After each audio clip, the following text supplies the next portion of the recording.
any time. Give me. Okay, I know you be moving. Give me.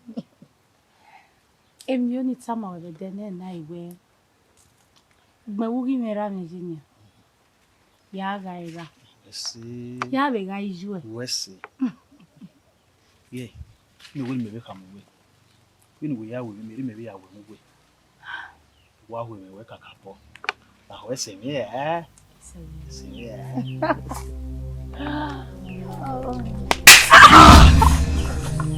Papa! Oh, Papa! Hey, get it. You are very cool. Move it! So, sure you are more. Well, who is the other? To add one honey. Hey, he had a bring you. He was boy. Oh, no. No, no, take it. Yeah, you I will finish it. Yeah. No, Babe. Oh. Only the matter go back to any. Our president also was what the money, only me you are here when you will slack.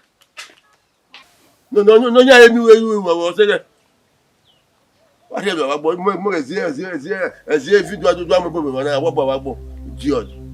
Man, what can you say? What can you about? You have no way to go.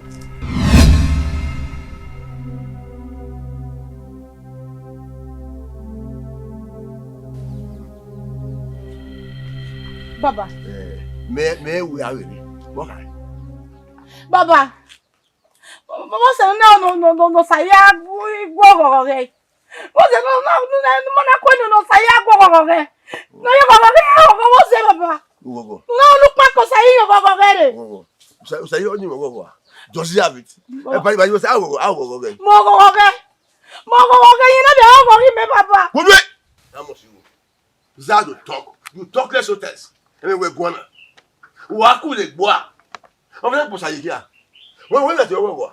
When that you go. Say on that you go. Say. Aya nu to say na where o say o say. Say na we go. When that you go. Do you know it? Huh? Ne for that way. Ka ko say na we are the gbe mi o. Ikin agbe wa. Ya ka ma. Oh, say you go. Where? Iya de gbe mi say ya kile igbe wa. Okay. Ọwọ́ ọmọ bẹ̀rẹ̀ ni mélòó wo yan gbé wa ni bá mi yan lílọ sàyí sẹ̀ bá mi yan lílọ sàyí yìí mi àsìkàlẹ̀ lẹ́mí ẹ̀yìn díẹ̀ wà mí apá àwọn wa ni. Wẹ̀ lẹ́yìn nígbà mọ̀ ọ̀dọ̀ mi yan wẹ̀ náà ni yà á mú ẹ̀kú ẹ̀ náà ọ̀hẹ́rẹ́ gbọ́rí náà ní ọ̀hán mú yòó wọ̀n wẹ́wẹ́ yà á yìí bóyá fẹ́fẹ́ aláṣẹ ògbó sàyí. Bàbá ẹ mẹ ẹ mọ̀ ya mú nẹ ẹ mọ̀ adé ní ó yà gbọ́dọ̀ wọ́kọ̀ pọ̀ bẹ́ẹ̀ ó rí ẹ̀ nẹ. Okay, me already go you won. We are you go at work by me me go the begin. Yes. Oh, I come me we ti go ni no. What go dey? O go amore. I so want am ko do nya. Igo ni oborade. We give me here e ti agogo ti gogo. Ogogo igo ni we wa gbo lo baba. Me mo gogo ah. O go amore je ko mo gogo. E ti mo nya mo ko do. Ah wo re go no dey marry again. Wọ́n fẹ́ sẹ́yìn ọdún à ó sáyé ìwé ọkọ̀ ní ìpínlẹ̀ mú ẹ̀. Àbẹ̀gbẹ́ gbogbo ẹ̀ ìpínlẹ̀ mú ẹ̀ ọmọ rí ẹni ọmọ kúlù à èyí mú yẹ kìlọ̀ mọ́nà wà bí èbú ẹ̀gọ́ bend your head to sáyé ní ẹwà gbọ́ ni ó pé àgbòrè ọ̀dẹ́ ló mú kó yòówó ọ̀hún ó pé ní tìmá rẹ̀ jà ó sáyé ó kí àríyá yà ó skàtẹ́ yà fẹ́ wà ó pé ní ẹ̀mú yòówó náà rí wẹ́sọ̀ ibẹ̀ nìyà èyí yà snack wọ́n ní ẹ̀gbọ́n lọ. Cool yourself down before a man carry. Who will know? Mugo say when you say you ready. Yes, cut it off. You're born idiot. What's you? One.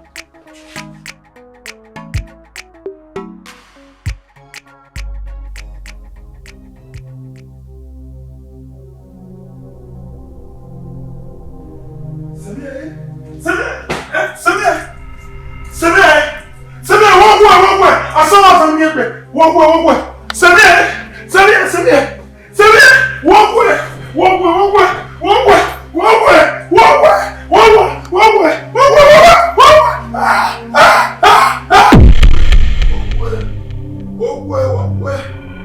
I saw from here. One way. Honey,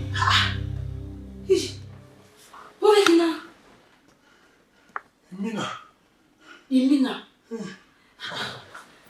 Una de Mina. Omi. Tell me now, Mina no. Only may they understand the way at all. For some days now, the wind wire be for you wire woman. Then I won't be Mina. Eh? Only we make one. Mina no. Mina. Only. Eh? We make one that we Mina no. Mina no.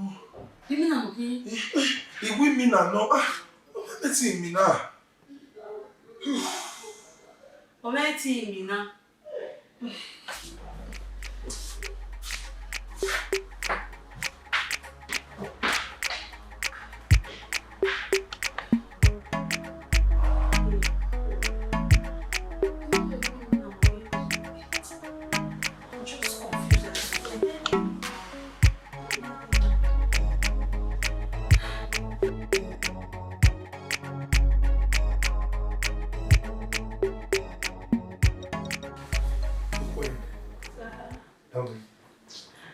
I'm fine now. Where you go, man? No, for real. Looking good. Really? Thank you, darling. I'm any bigger than you go. Where I be ya go? You get Frankie 4. But so I'm going to get why you pay a big one. When you get when you go tomorrow. You need come on.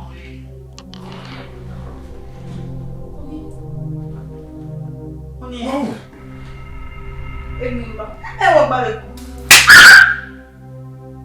Woman. Honey. What is it? Make one now, woman. What's on? Come on, get out. Woman. I'm having my own good time. Don't disturb me, man. Don't let me see you around me again. Who will you tell me? Get out.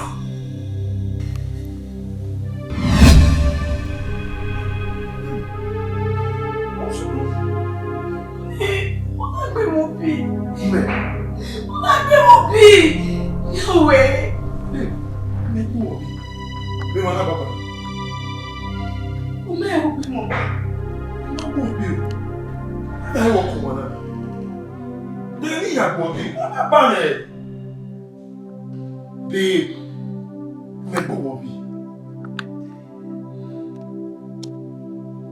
She's crying. Make her go.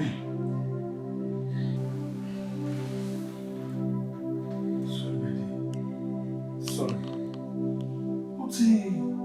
So one Emma, Latia. Mela Tutawa. Alatia. Tutawa. When I don't talk in Manako. They don't have to walk in. Huh? What do you mean?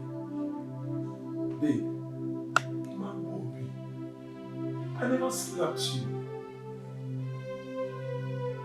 I never did. If anything will be. What you may?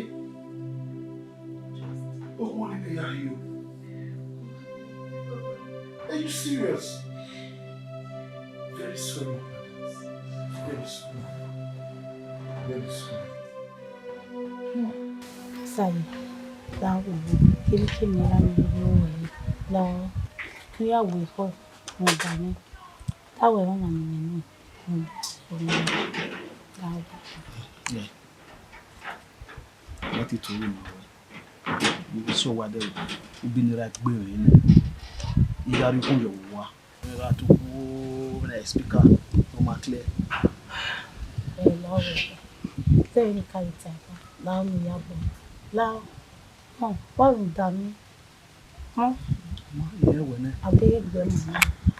You say, yeah, you are the home. you put it. In some way, or the remote me there. No say. Idowu. What's it? What's it? Ubinira bumere iho me yikia. Oh, ni se. Ira me ge. When say na we no ade. Ira me hian ro wa we. O gari do se we here. Urede. Wa de. Urede wa de lo yo. We ni ade. Ero wa. Ira ni mo ha gbe. E soja no baba. Awe mi we mo ai. Ero weni. Ya wa to lo won bi pa lo. Me na ri ko wa ibie. Otutu na mo bi. O ira ni mo me gbe o. Ai la. Yeah.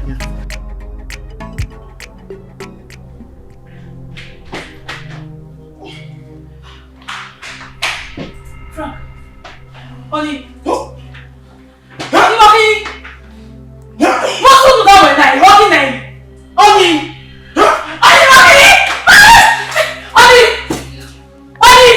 Jesus! Oni! Ije! Oni! Kunekuna! Baby! Ije! Oni! Kunekuna! Jesus! Ije! Oni! Kunekuna!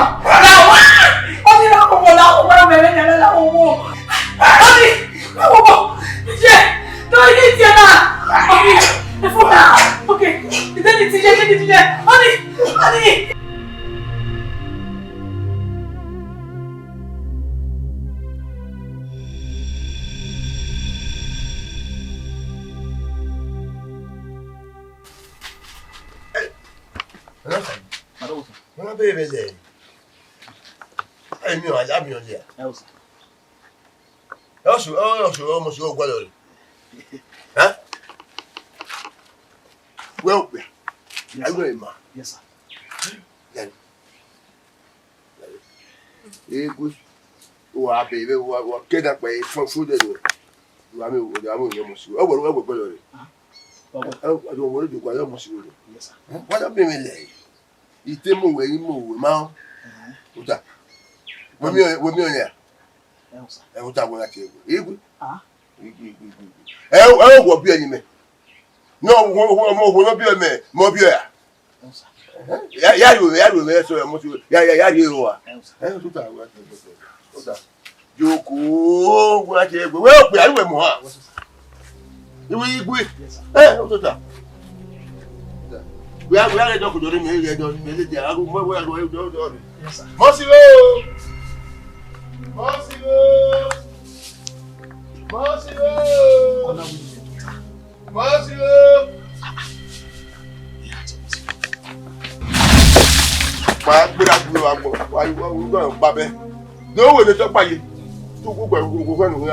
Can't take woman, God. Next they're going to be asleep. And him go again.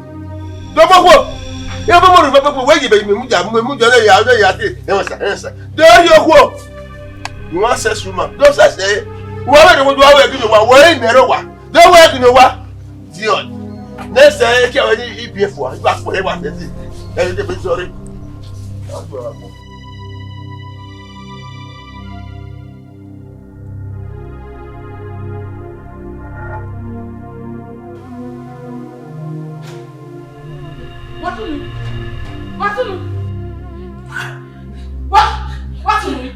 I beg you. Frank, you walking there? Take it that way. Take me one way. Make it. Yeah, look at it. Frank, wow, boy. No way, you look back. Jim, no way, you look back. Frank, give me. Frank, give me. Frank. Speak at me. Jim, hello. Yeah, who make one? What's on you? Frank, what's on you? One way. Okay, for the past 3 days or 4 days, like no way.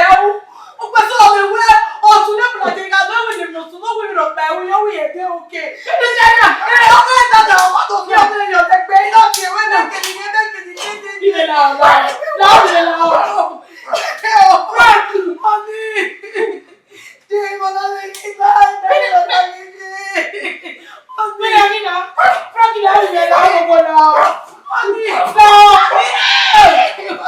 Yeah, don't need it here. Frankie, now, baby, now. You know me now.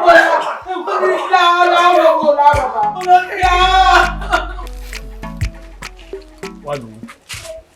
Huh? Budawe, Viwe. Una ko mi ajo wederi. Ni do mo ibai. Ira na gba me ko. Ohun ere ga ira garu wala baka me we ira yan garu wa. Huh? Ira na gba me ko me. Bo ami gbe me do bi ga le kan bo we. Yan ga o ti iyara. Sayi. Ini ya mi adina. Ira me kamani. Iti me ira me yan la dia wo vedero ni ke we no adeni. Inu we ate we yin we ra me garu we na we no adeni. No. Wọ́n yé tí we gbé video ni. O ji mi adina ni do yin mi o nu la wo. La o. Iti me ira me garu we get tí we no adi. No wa ya ka boda me sewo. Me wa ru wa. Ani ma be ge ni na ya sunu ye. I ma be o. Nu la wo. La o. Mo zo yo to. La wo. Ina le kan the street. Abuya na agwe me kan. Igbe me na gian me. Ko. La o ge ni hamawe. Ira me o do no do na ya keke. O keke ari wo kia ye be ai loge. Yeah, ilo man. Bueno. O ka na o logo yo je. Ira me ai wo mu yo to. La wo won iwe mi. La o. Eru dera me fico we ri be me. La wo. Sai. Ayo we. Oh. Let's see.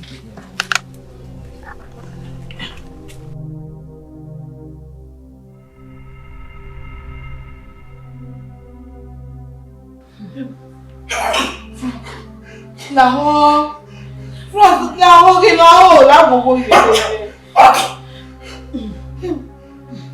No way. Yeah, money, way, allow ya bobe. Well, don't you know where you're going? Where I get over more. Well, I can't you, man. Oh, you're here, the bed, book, pay. From now, you now, no.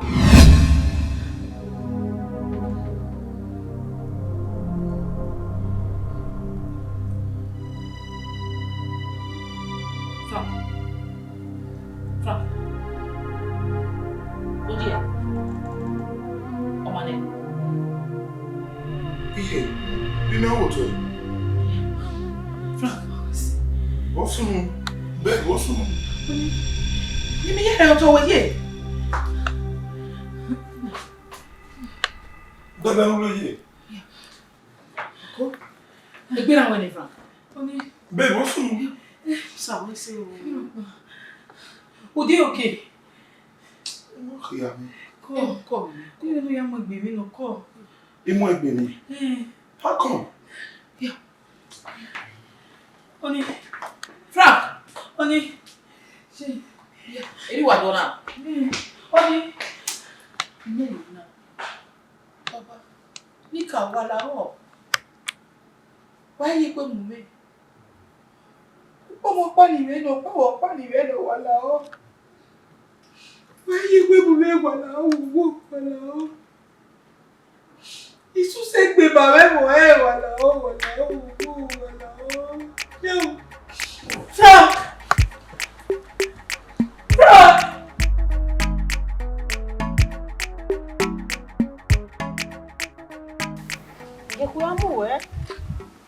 Yekuyamuwe. We check me no balance ni. Iwe na ye gbe ni o jaro gbe romo si wo. Ni wazo se. Oh wow. Romo si wo. We One. Ugani ha we ni ha mo si wo. Omo si wo wa lo fe.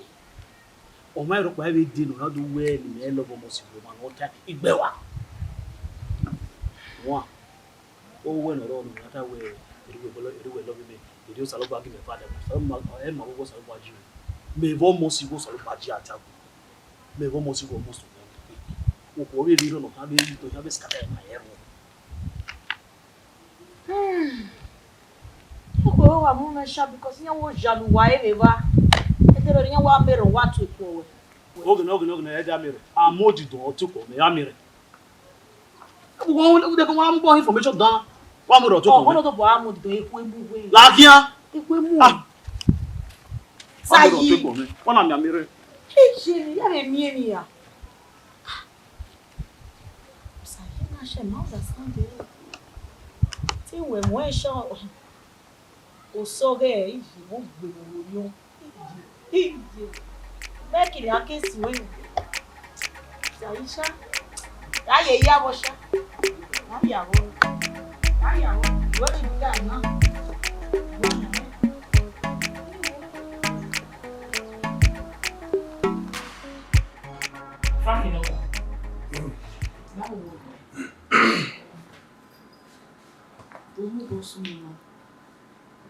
Ebi ron we ma won we ka mi mesira wo ka. Ni ta wo ka no ri ege ni ma ni ma po a. Ona ki bosun. Mommy, ide okay. We jaji. Egbene de o egbene kasa, emi ro pa o me. Me run the temperature there. Bosun na yi, mommy, we egbene ide okay. Me na ya ti me phone me ya ru lede. Me ma ri me mata me we wo to we na kina no to kana. Bosun Frank la. I will met you where. Yeah. Oh, by the way, then where? O ka ti me. Vini me ya vile no de. Me ma ya yi we na hin. Bosun na Frank. Babe. Mommy, it is okay. You know, by all means. Do you know? See a family doctor. No, not. We be massasme. Oh, no, nya gbe o kan be sasin. Huh? It is okay. It be kasa. Oni je la wo. Je la. Go me know that for me nowhere. Honey, you are not okay. You are pretending because go back again my older for me ya go bana. Mommy, for some time now, other for me na wa la egbe. Penero e. Sometimes ogia mi mi o ma ti I ga leru I ga bia me fe ga ro pa o me. E ga ni e ya get me ba ko wa me be go do anu we. Oni wo ki wo ya le vie. E de no we le lo no me. Mommy na wo me no we. Franco. Uwe ya de ba na de ba. Ujo mara sigo. Ogia ria Maria sigo. Mommy. Elmon we be na. No. Asigo. Where they can make that way or one near our near ave. Oh, wait, baby, no way one man, baby. Mommy. Ebo bonnet be away. Anyway. Oh, Bomena, a yak we go, a yak we go, me, Emiya, ni me. Borisuna. Oh, Asigo, Sonny, what? Ekbene oma egun ujaji egun mama oni la wo oneri egenu lo ku emo mi go emo mi apane ba mo pare emo bike. Will you stop this? Will you put an end to this? Money Ekbene, and you're still forcing me to agree to what you and my mother when you no matter. Mommy, Emena ake for me. Papa. Era mo kin. Como é bom? It is okay. You must. I'm good.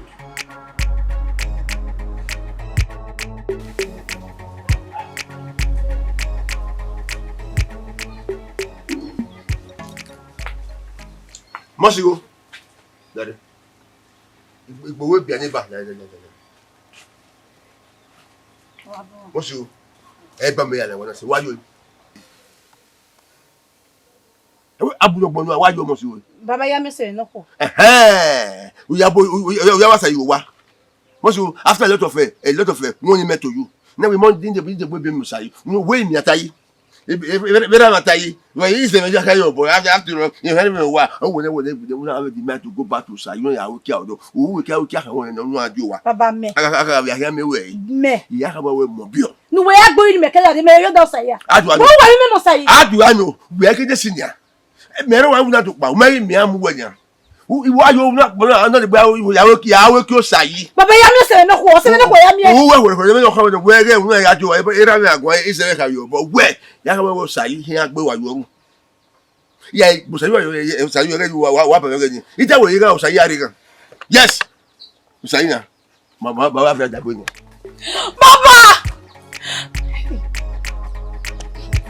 You're not winning, Baba!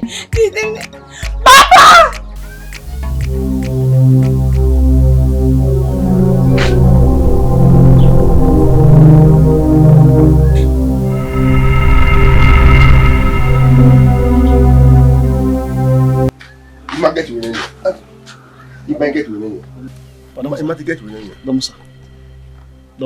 You only one for the theater. Sorry, sir. You might what if you're fair. Sorry, sir.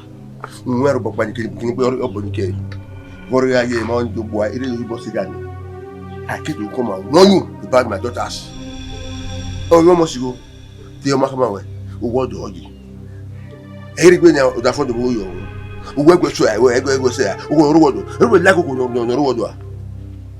Huh? We like no road. How where? Yeah, getting away. I am near when ya. But I thought I where all say, my boy, yeah, boy, I fear for fear. Where panic came borrow. What did I marry the boy? We want to say that. This is last chance, this is last one. Yeah, you remember most of who you are with there.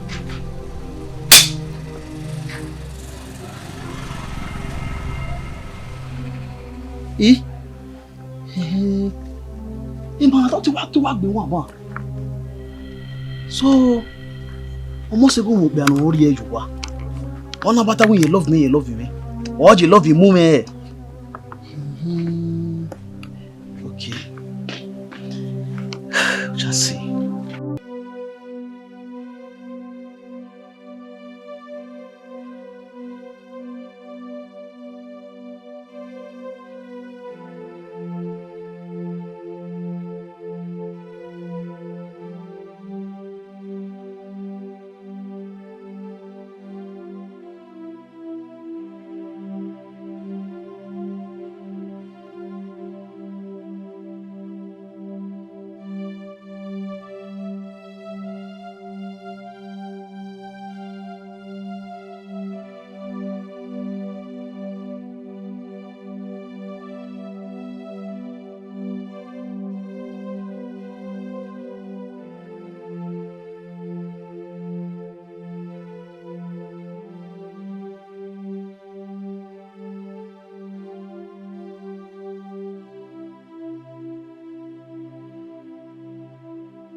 Mose.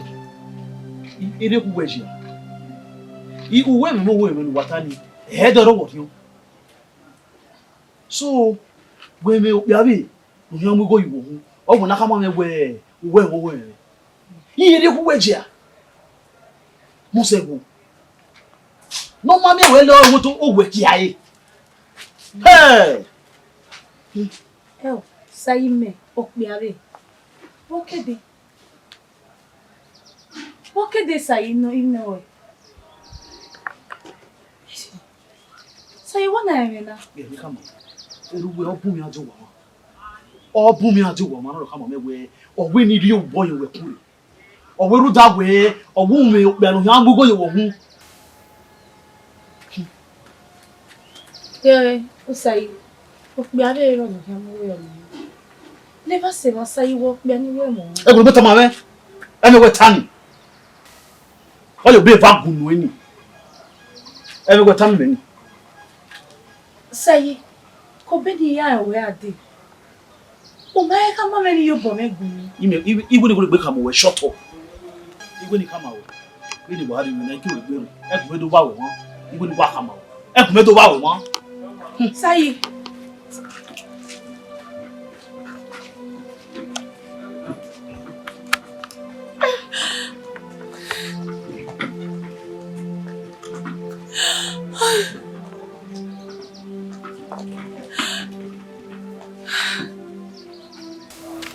Saye, me se. Eri o me betaji. Saye we.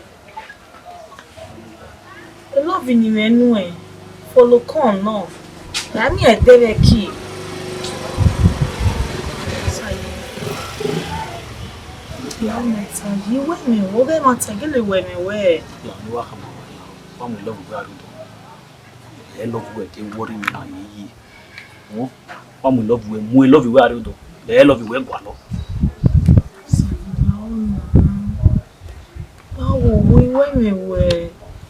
Anyway, kino jime. Maybe near yata e la wo sa. You will metaji. The chance me. We prove my way. Gele we sajo.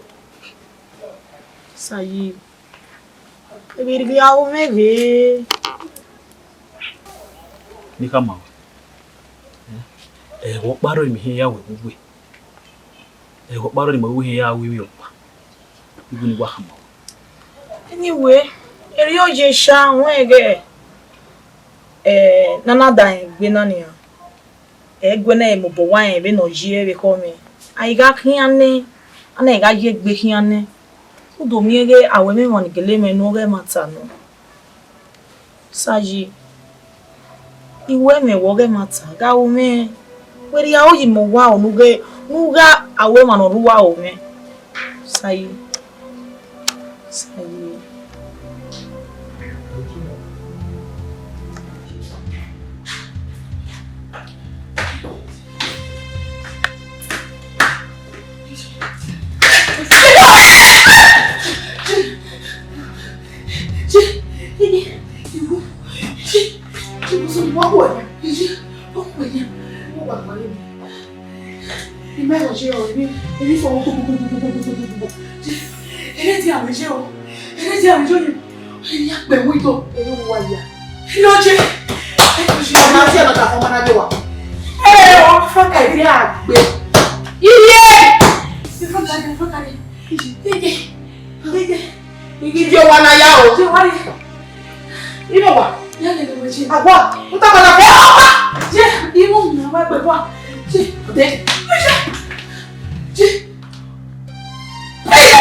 de lo compare or don't just have your time. No!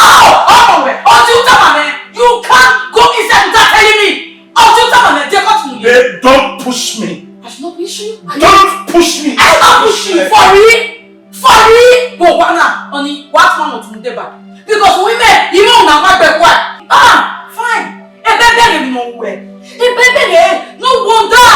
Only no we can do it. A baby no to way. So when they na no we the man say une. This way yes, I'm not one. And not a pile of berry. You know when they now. You know when they last song. You know Babe. Shit. You know I love you so much. You need to go and see the doctor.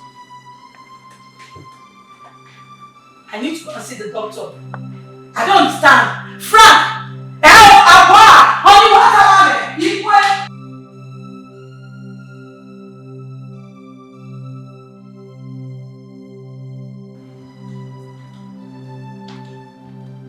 Mommy.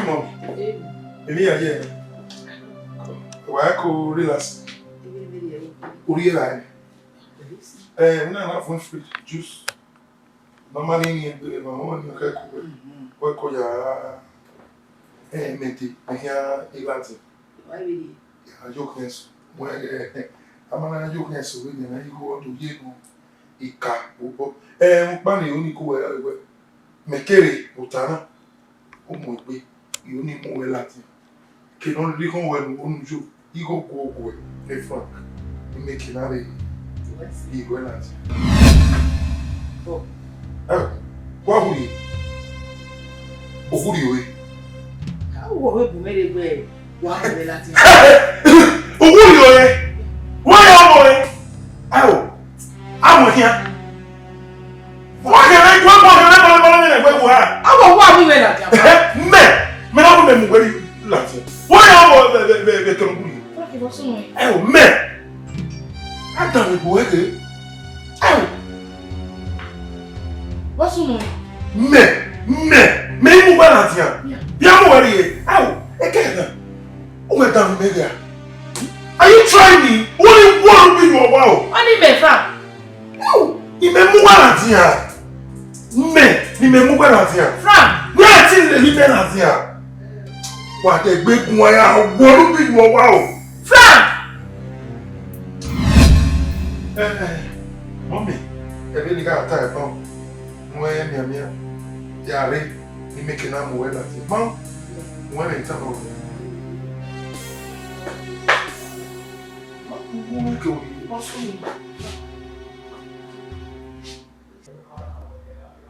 will make you? You have a mom. You will only take you out, you know. I will be with you shortly, okay?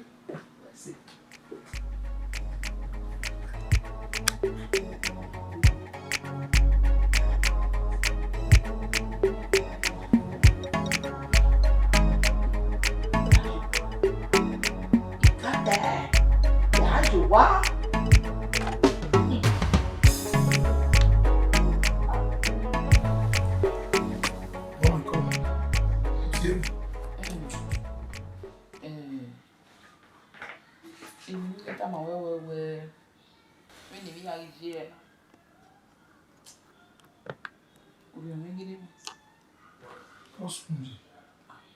Ikinegbe we wa degi ma. Obi se woman. Yeah, give me control. What's your name? Bẹ́ẹ̀ni we ya mi na afia mo fi mi. Ai te sun dopa. Uri ope ori la mi. Ike we ni tira me ti ye me. Ilala mo. Obi me ma mo wa we na. Mommy. O me no kele wa we mi a. Oni pa mai. Ko ba ke wa wo ka mi ya tell me now. Wo e lo pe we me. Èmi ló pẹ́ ó ni. Èmi ò ní nu ọ̀nù ẹ̀wù yìí máa ó. Náà rí mi. Ṣùgbọ́n gbọ́dọ̀ máa ń sẹ́rì ọmọ mi wẹ̀wẹ́ ní ìwé mi. Ó wẹ̀ kí n sinmi àìjọ yẹn. Níbo ìwà mi níbi àtúpọ̀ máa ìgbé wọ́ mi ní ọ̀dẹ̀ ní àlà. Làwọn yìí tó táyé tún máa kéré. Come here, call me. When I remember. Eh. You just panic one. Huh? Total. No. You.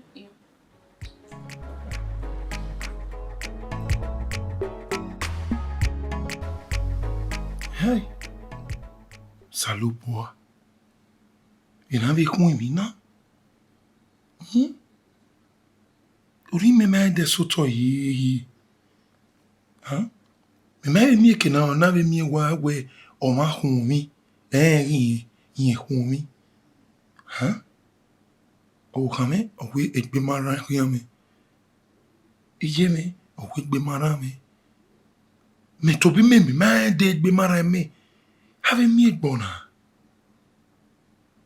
E wo ya ile ni me. Ya se gbiye no bi e me. O ile me. Bi ya tin lati ya wona e na. Me mi ya ta magmo e. O magmo me talati ya. He. Salo boa. Do mi me fan be Niger na. Do mi me fan. E te son te bo kin do aye me ni ne ogo mi. La o baba. Ake wa mi ni we. Ihoro. Èmi ya fẹ́ no pe agwa lo wa gbon oro ya to le ba do aye me ni ne ogo me la o ma pa la o ori o me ma so to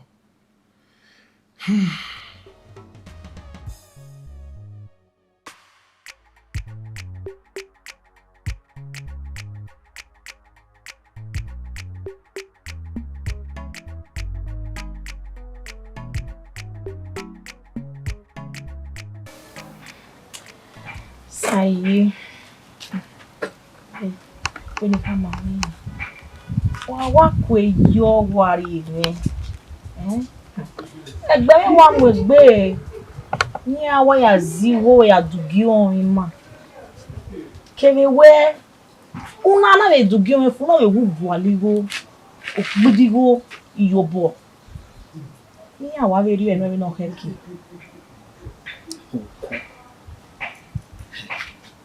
Meka wene. Ibe o wona wagibe o kwesi hin eni ya no bia ya kugu yen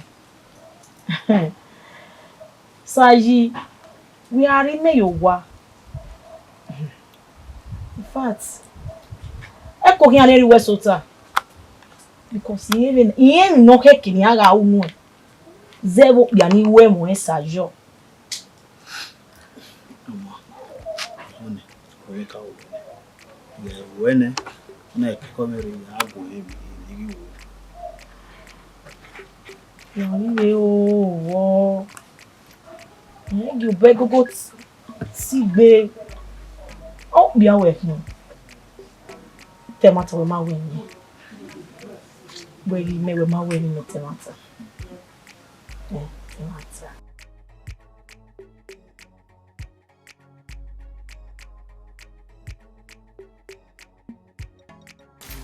anyway ti force we o that way won ni enu o se na tai okede ba ni aye wọ́n me built wa fún mi.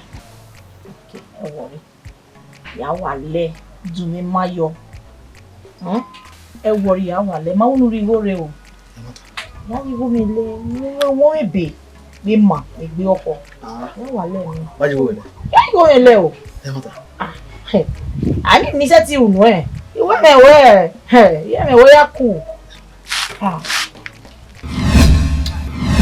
sai Mosego. what eba Mosego. we wo what eba okwa gbon la mu fo wa Ona we hin de ya musa. Baby ya fe ma lagbira. Ona we hin de ya musa sai. Ma sai. E wona hia de ya. So ko mu mi le mi. Tibi ni mu le. Mu mi le mi. O ma hia do mu go yo hu. Ma ti bi kama me we o bi aro no ka do mu go yo. Ha? Era bi ya wu. Bogo ni bo. Rame, or Hamame will get baron, no Guyam, we hear him in his event. So, Papa, we mark with you. He come around away, we quit. Or say, Rame, I couldn't love ma. Leave us ever. Or tell him on any come away, so Papa, we are do come away. Or your way here so talk. Who do I have on your? Leave us ever, ye way from where. Ni only ni o me sota e wuki imo ni mi ro pa no leme bo se ma na ma we Yes, woge no na mi ma woge uyale ke ni we mu de de gwi ma we me we mu we ha we oku no ro mo do ni me rie ma gwi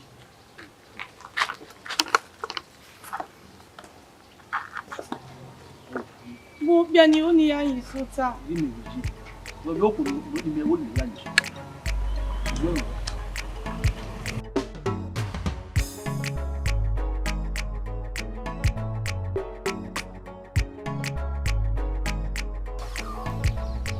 Mas eu. Papa.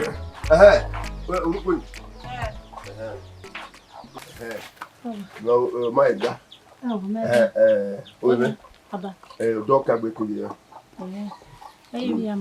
No, mas aqui é a bolha de ganhar, ou ganhar de o bolo, é mais até a não levar o deck, não sei que não é a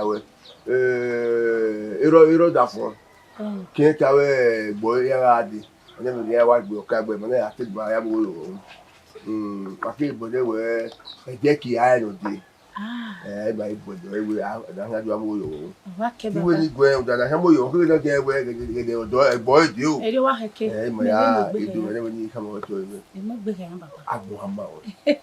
Agbo ke wo ahe. O ye baba. Edo no wa na mo to e. O ge o na off bo to e. E mo ya fe re ko o do ni wa be na. O na mo to e. E wo ni gwe te e mo ke na na wa to wa mu. O no. Me we no ke be se e dere ni. Me ave via wo se ni. Emi na ya no be ro wa ni ave bi ni. Oh, me.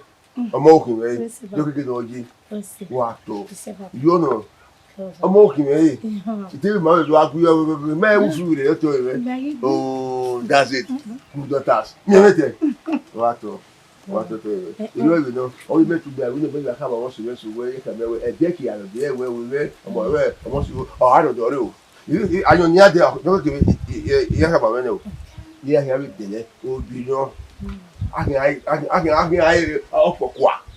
Ya kúrò kí ẹ yóò kúrò. Ìgbébò yẹ mẹ náà.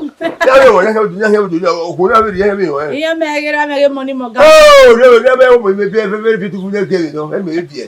Kó tí a gbogbo èwo tẹ̀ parí wọn àwọn pẹ̀lú ayé wẹ̀ náà. Lu aṣọ bí tu lẹ́gẹ̀. Wọ́n ṣe bàbá. Wọ́n ṣe.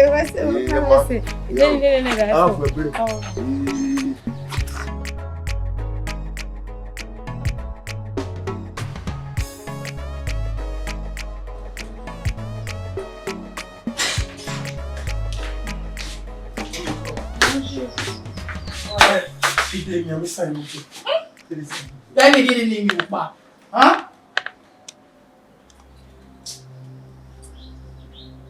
Ẹ ò ní ẹwọ́ yìí. Wáyé. Yeah. Wọ́n náà mọ̀ pé yìí. Ẹ tún wéwé yà drop mi bá. Mẹ́ à drop wẹ̀. Mẹ́ náà kàn mí à drop wẹ̀. Ẹ ò ọmọ mi nà owó à. Ọmọ mi nà owó à. Frank. Ògbẹ́ inú ẹ pọ̀ òkè àpá. Bẹ́ẹ̀ni ké wa ràn àwọn ìfẹ́fà tẹ̀gbẹ́ wa láwà ó yá wọ́n pọ̀ náà ọ̀dọ́. Ike ìrúlẹ̀ làwọn wẹ́gbẹ̀. Frank. Ìjà ìwọ ọmọ pọ̀ ló láwà.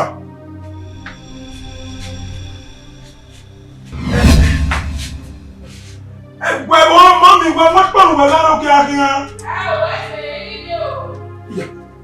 Láàrin ni ẹ bẹ kọ́ pẹ́. Mọ́mí mẹ́rin yóò láàrin náà mọ́mí we are drop you ẹ̀. Ó sùn náà.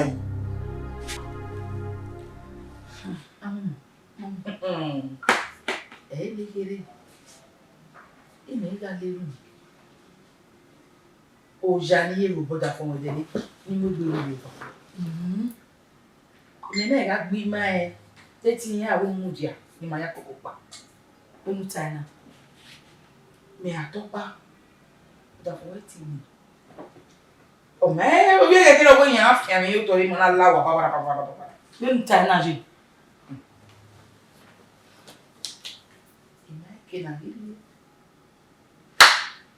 Ima ke ne ya leji. Mami ni akin. O mi ga pa. Ya bo bi àwọn.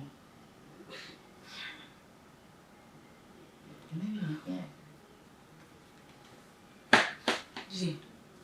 Ọ̀nà yìí ọ̀rá bọ̀ yéé yìí má kí ẹ ti wà kí o bọ́rẹ̀ ni màá wá rẹ̀ ọ̀dà fún mi lẹ́yìn náà èrò àwọn sọ pé ẹ̀ẹ́dọ́gba ẹ̀hárí ẹ̀wọ̀ wà dúpọ̀ pọ̀ ikọ̀ ẹ̀kọ́ o dọ́píárì náà o ọ̀mẹ́ àyọ̀gùn jẹ́ akémi ẹwẹ́ ẹ̀ẹ́sùn tánà yá kí aládìí Yagwalekejo. Igwalekede owe pastor no ke no riri akin. Iti ka beta me pastor me betero ni we he owe nya leru. Oge ava aso ya leru ne ya mo won yi so ro pabo. Be so pa na gije na je odu e ma ve me yi be ni akin e. E na ya me na ta mi agwale bi ne ya pa yin na re. Ni ya le we ma. Ni we ya ta mi ya ni agbe ni je. Lẹ́yìn ẹwà ló dún ẹmù lérí ọ. Ọ̀gbẹ́ wọ́n mi ní. Ọ̀gbẹ́ Frank náà ẹ̀ ọ̀gbẹ́ ọ̀gá bọ̀. Ẹ̀jẹ̀ ènìyàn yóò ní ta. Lóyún náà wíyẹn á yọ pẹ́ ya kálọ̀ ọdún náà pa. Dérí oyin náà ọ̀pá rí ìwọ̀n ní bàá wẹ̀. Ìdóòlì ìwé àríyé páàkì tí mọ́tò náà dùn mú wẹ̀ ní àjọ ìwé páàkì. Òbí má bèbè. Wà á jẹ́ ní mẹ́tí wẹ̀ ọmọ. Yawe bo bi ni awa pa ni me wa notice le ni he ya pa ni awa pa ipa ti ede kabi na ibuke bot ni ando mu we ni amu we are pa lu mi ke na le ya kian la dia we a kian bo do ni me ya kian we dia na gwa le solution yo be wo me ya ta ma we gbe ma wo me o bi no I me ke ni Frank ja me bi o je ma o ni bi ro pa sunu dada fún mi ma o ni bi ro pa sunu da e sa kwa ko o ni bi ro pa sunu da e o ja ni me mu me ma o ni me ni e bi sunu da me ma le nínú ja ni yẹn wá jẹ́ ọmọpá yẹn òjà líle ọmọpá nínú ìpá wò ó.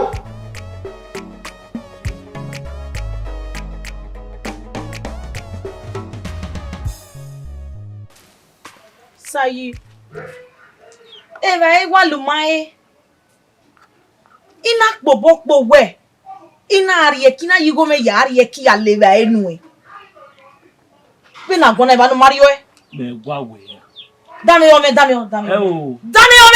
ne kwemu kwa ga o ge ne kwemu awon simi wi oko yuru wo yan aguji nda iwe ni yo bonu na wo so aguji iwa popopo we igo me for tamatine ya leva enu e umaye devinu mu no de mana gwa na e wa mu no de mana gwa sai e o ni me wi kan mo nu na leva o leva me gwa gwe ya o la gogo do na yigo ya leva e de na kan mo e mata ko ame were yiwe aya me don tifu awunu ansa e me kweta na aya me don tifu awunu e imege ru wase akpok bi adero egbe mete won ma gbon wekin o we ko no ma no je wo re parubi asi de wo ro wuru yen han wuji wa nu se wuji na kwemu ni wa ma we gbo gbon ni awon mi ya pa me mu yo ya tu eku a na kwemu no ma no je o pe oja pe o sono me wa ma gbon no e na mu ebe meri anu e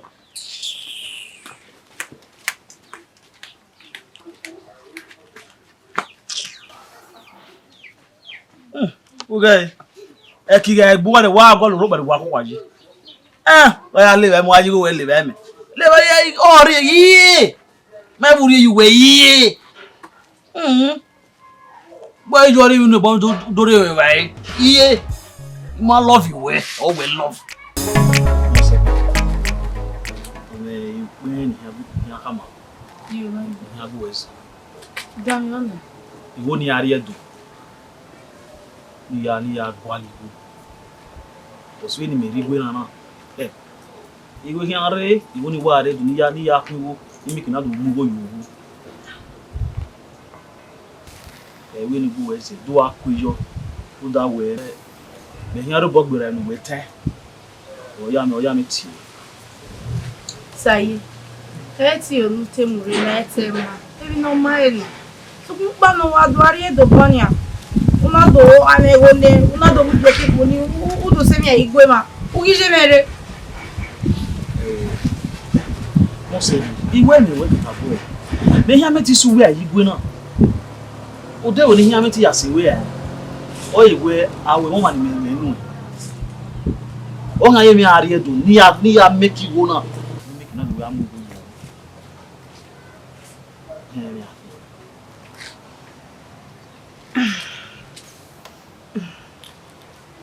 Sai. Tete ma ve no tana. So papa no na ajeri obi kowe. O salo ba no jimi. O ga suwe yo suwere. We no ma. Amo we. E fi afia mo. Me be go ko we wuto. Uda we awe won ni me da o. Opolo mi. Inu ha mi ya mi ari Edo na. O iwe ni ya make you ni do mu go lu. Ni rie when you waze ba mi. You go le mu esu. Cause be ni ya na be wo na imaleke. Eni ya. Solo ba we. Se papa no sa ye ko mu ne. Now, why is solo boy ni o ye ko mu la. O ipo ni tani. Meti be ipo mu we. Awa. In your baby road in here, we also was in the answer. Okay, I didn't make you. My father, all about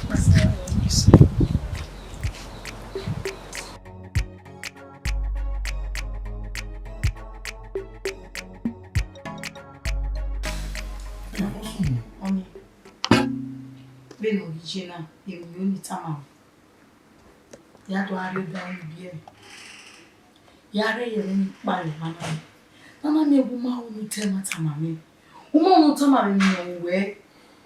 Go back again yet no way. We'll soon that way. But way you no way, no way. Woman who tell my time. Who may bring you bien? Yado, ya, I can't stay this house anymore. I'm tired. It's been warning. Babe. Osawa siwe owo no me imagun. Iye me no bi ene ono me imagun de mi wenita. Imami every mi je ne. Imami every time awe. Imani no sunu. Gwe wi je le de o ne wa bere go sunu. Wa di me. Imani no sunu. Baba na no wo ka passe ne. We passe ne nene mi nwe wo sunu e gi gbe me wa ni. Don't we can see me na? Huh? You might understand. You might as like do not ma ve me. You might understand it. You might understand it. Oh, I can't we kind we make no sunu that way. Babe. Wa ka na ya no me su pisin de. Imani no sunu. Man, De we ni no sunu, we gi me. Fami ke na on te na ala. E do wo wa. I want time. La wo ka mi. You Ese mi hai. the problem is so my no sunu. Fine. The problem is on any time away. Si su my no sunu. Adumade onu ge ground to no sunu mane. E do pa kere. Uke kiminare. Ra uke ko ire. Wa do ba we. You can't do that to me. I'm going to do Do it. that to me. I will do it. You can't do that to me. What Why? is the marriage all about? What by me? You are my hope. You are my love. You are, in fact, you are my everything. You all met at this point in time. I need you much. La will go. I don't think so. They will discover anything. La will go. Meeting you. Else you now come. Please do. Imagine soon. Wow, we need not to him away. Oh, wow, only 10 and you get that. Ima wo kan la wo esere ai la ho. Dede ni ro bere la wo kan. La ori me la wo. Bi o zigele to ya gba mi. E go me de. La wo. Re me ni tama o ya e gbe mata. E tama la wo. Esere la wo. La wo. We ka bo we ni. Don't worry. I'm confused. I'm confused. I don't know what to do. I don't know.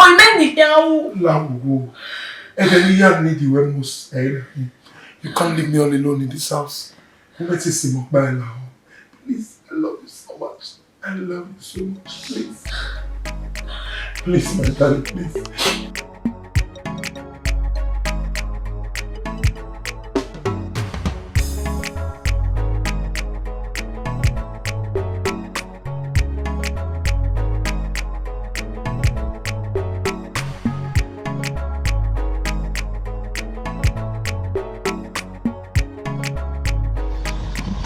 I go Evba Street.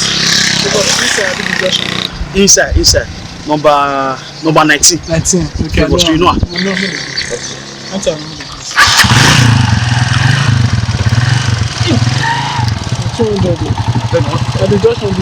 Just on the water. I don't see I say for the day. I turn the bus.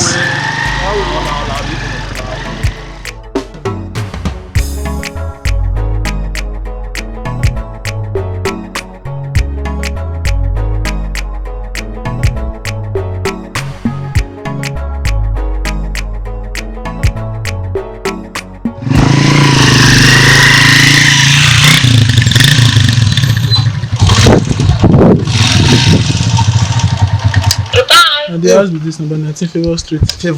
Number 19. Yes. He's so in now. He's so in.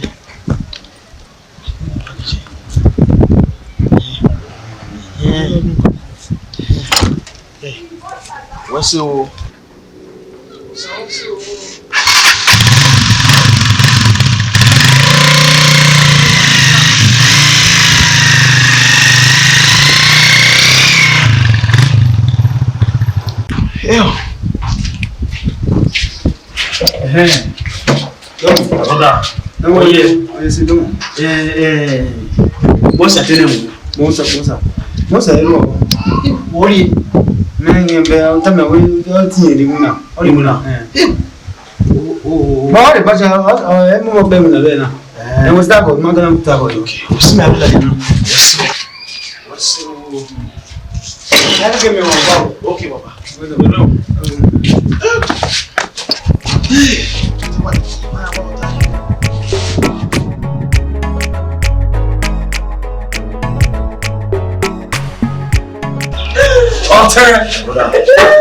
Koyo, where are you? No, Baba.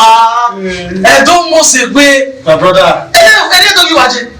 You don't eat your about to help me now. I'm going to do. Enya, or say, I'm where you really are did to Baba. Say, can I give me swear? Mama, she really don't be Mosia. I don't must say, well, Nimea always say. Music ni ya la me ho ga me se music do ne ave ne teni eja mommy we are wo donya we re mo wa we are ja owu ho me eri pare to ha pare donya ya wanye nwa eniva a me do ne gbe na ho won ekina vie keke lati egbe wa ho fo baba my brother there o se ate gbori awon Use teji me we mi ame. Ami o, amami re ti awo.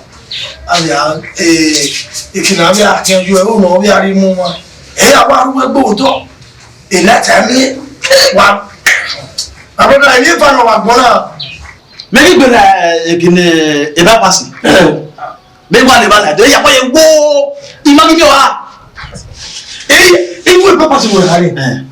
Ni yeke ma be na igweno e mata we are sepultured ni jaro my brother where e dia igweno awa Wari again. Mommy na kwena leni. I dey kick you. I dey level ni. Na separate truth. Una say Jerron, my brother. Man when I get back. Mata. Gari o wari. Baba. USA.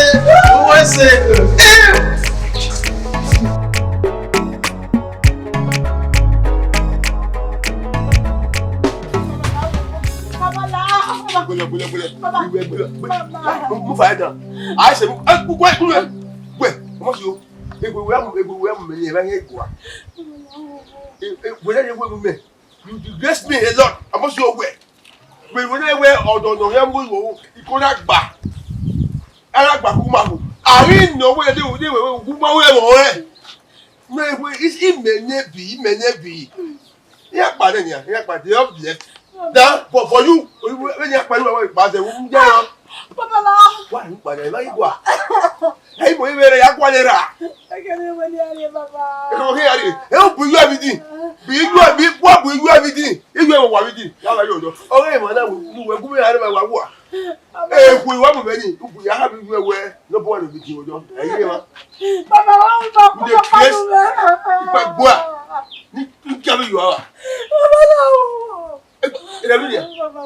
Yeah, must go, must go, ever know what back. I didn't know when a woman were. Okay, Bago, yes.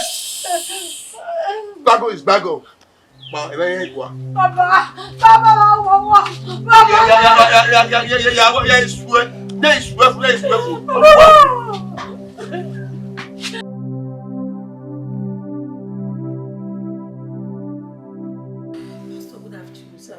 To my house. Welcome, sir. What will I offer you? Nothing. Jesus. When I was praying at home, there was something the Lord revealed to me. That's why I'm here. Okay, what is your husband? Yeah, sir, my husband is not around. He's not around. He went out. Okay. So what you will do, okay? When he comes back, I want the both of you to fast and pray for 3 days. 3 days. You know, because there's something not right in this house. Like, there's something very, very wrong with the atmosphere in this house. Really? Yeah, so you guys need to pray. Okay, sir. Okay? Okay, sir. Please, you have to do. It's for your own good. Okay, sir. Jesus. Okay, sir. I will just inform my husband immediately come back from work. Yeah, please do. Alright, sir. Thank you very much. God need to fight. Need to fight something like, I don't know, but I will still go home and pray, but you guys do what you have to do. Okay, sir. I'll still join my faith to your faith and pray, okay? We'll see. Don't have anything to fear. Everything will be fine. Okay, sir. Thank you, Just sir. calm down. The Lord will do it. Okay, we'll see. Okay? Thank you very much, sir.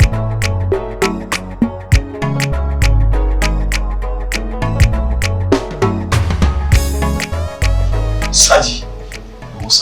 Kele yo pa. Uwe le na ya wa de ya fe. We ya kopie.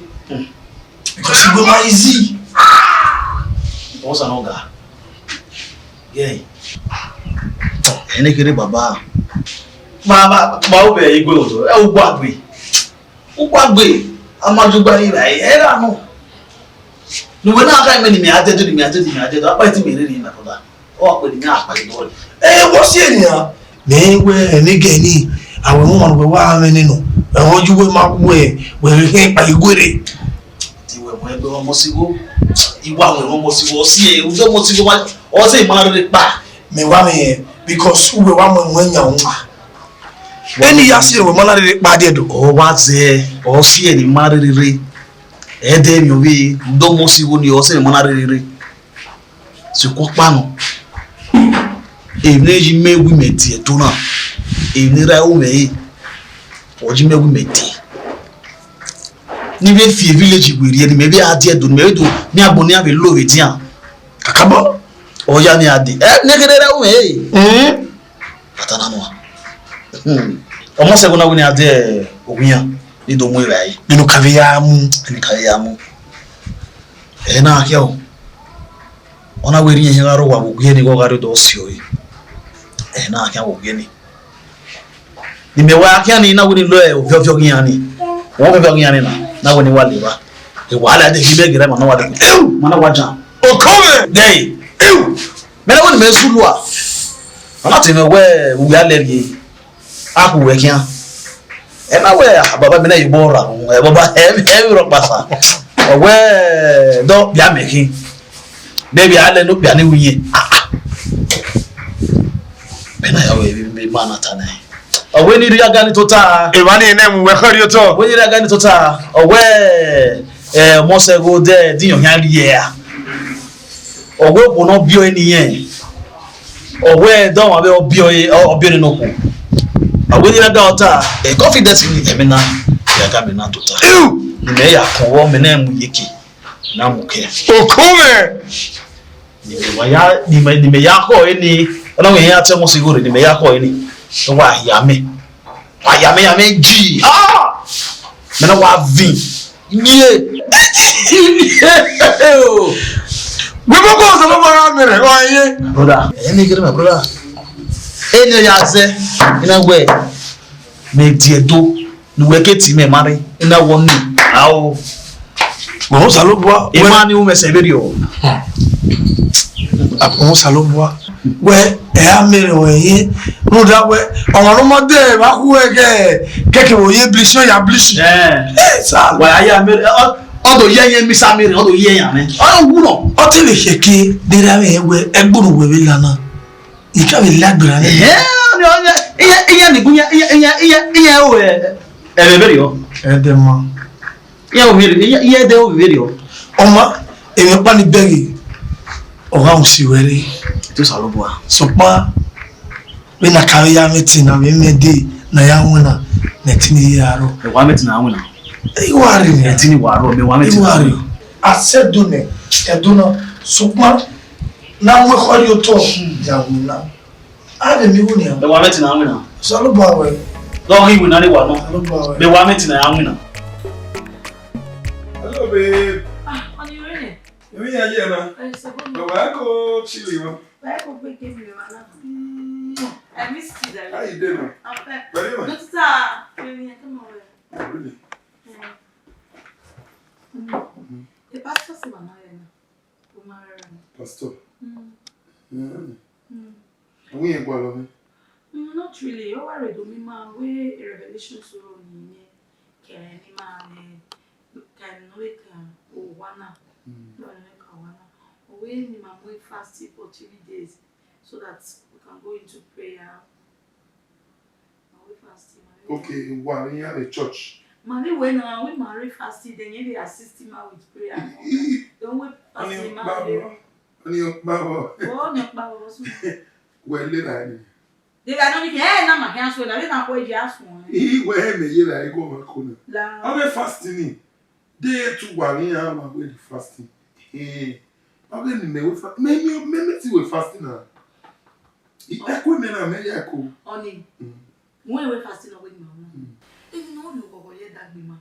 How did no do asun wo wana mi ku mi na dan be mi kwakwa no do asun da. Man dey we ban any year fe dey stop. Only let's do it. I know you can do it. Stop. Yeah, where me me we pastor mama be with down when we dey tari na ni e fasting we are when me ojo no e wo kan ko 1 + 1 but here we it's 1 what you mean where when the fasting on the stop now, it's about something reasonable. Get away fasting now for God's sake.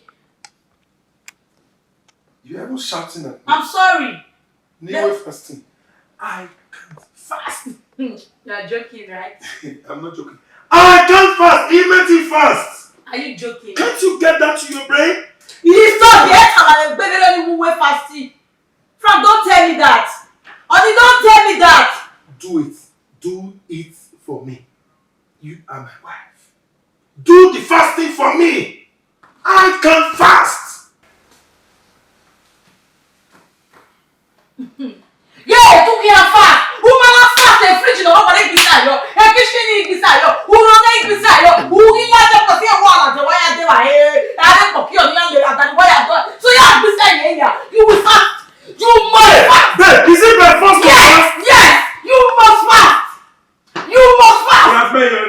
way. I can go there. I have my You will not pass it up. Babe, because of fasting. Yes, you and have. the pastor You have to do it for me. I beg you in the name of God. Please, let's do it. Unilama. Okay. What's an oka? Say, you know what? I met you well at the war. They don't know. There's a woman. They my bar, my back to worry. Make you understand. You know, I mean, when I wear the name you want there, or you want inquiry, or do you want cheap, or you a dead baby. Huh? And I have to feel you have way. My brother, in here, you must understand. You was now when you even know, you will not wear nanny. I give a very niche. You will go now. A job by worry. Why, yeah, I'm not going now. You may not bow worry. It's certain and I will book it. Every young wallow, you have a meal. Also, not me, so well. I will say, I'm ready for it. But so, you want to say, I'm feeling a budget boo. Or what will I ready? 20 naira fee. What's wrong with you? 12,000. I'm not bad with 12,000. I told you that 12 million. 20 naira. Yes. Kakabo? I know. I want to know what your aqua manager. Or must have very good. Oh, I'll tell you. I will Mulao, you will not me. You won't give me a problem. Maybe I'll buy what I did. No problem. But me, I'll watch all the very woman. But they may do negative. It may be way, they may have from next week. But you put us upon I am back.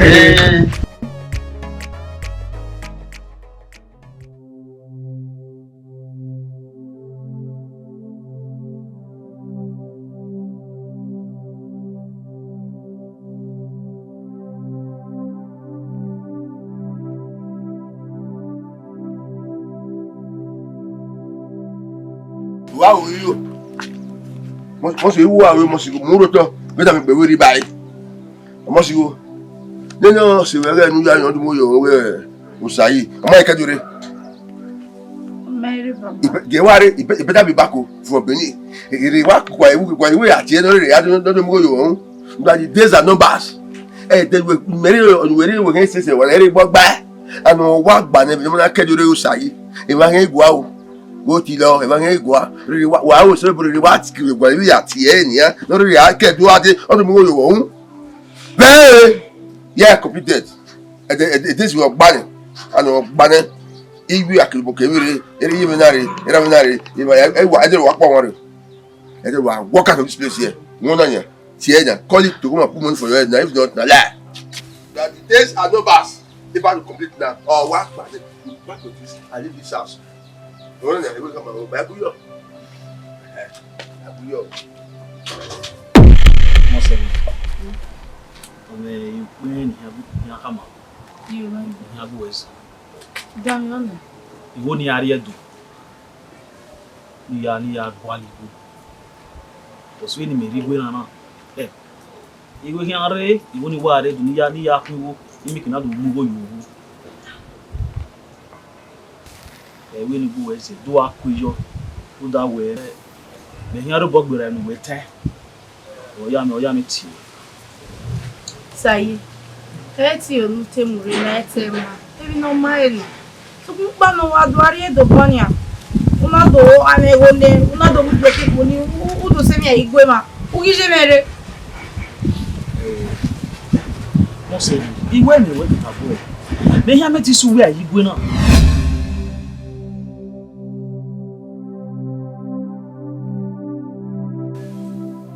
Saluboa. Nega ni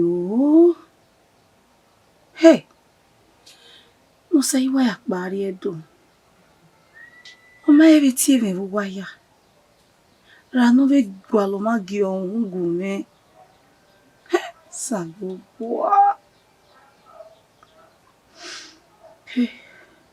Ika musaiwe. Nige yekwe mume. Ita me bwa.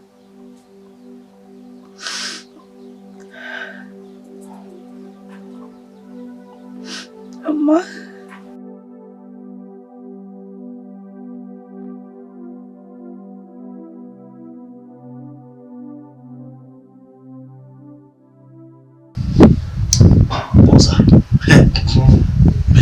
Where your J?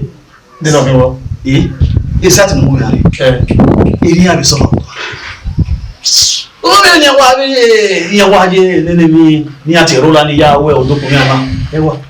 Maggie move every may have won. Edoja. And you will walk. If we may have your mail, master weapon. Who's in with a doctor? I don't 5,000.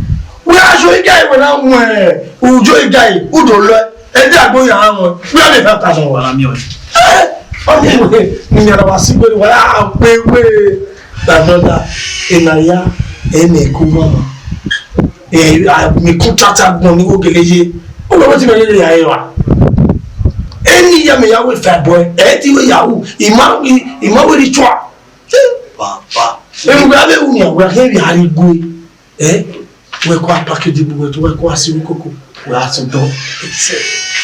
A post! Me a walk, yammy. I must have a pound where Erioji, another one. Erioji. Understand? Are you home? Okay, I'm home.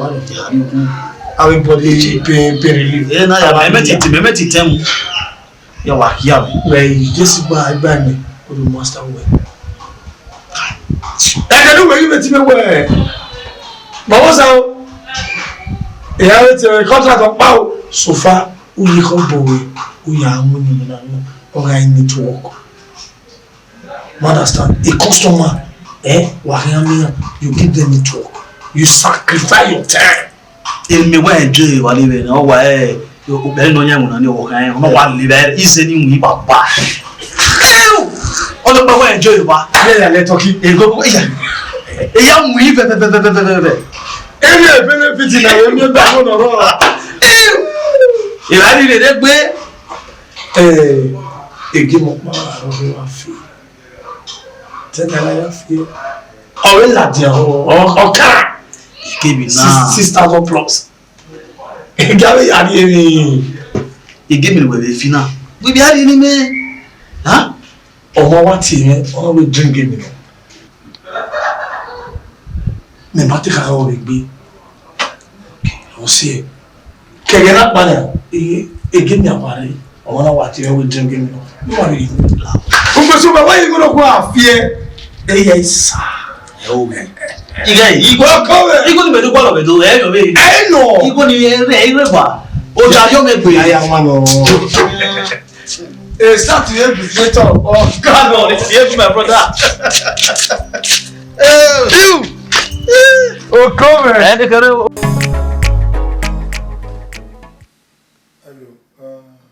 We are here. We are checking in England. Okay. Yeah, man. Alright. You know what day we cook? You know what? Man, while I'm gonna phone you, let me know. Man. Alright, man. Maybe later now. Like I want monitor you and listen. Alright. Babe. Call. What are you? Call him. I will my big women in my yeah. You know where you are. So it's only the woman you have been having like okay, very important. What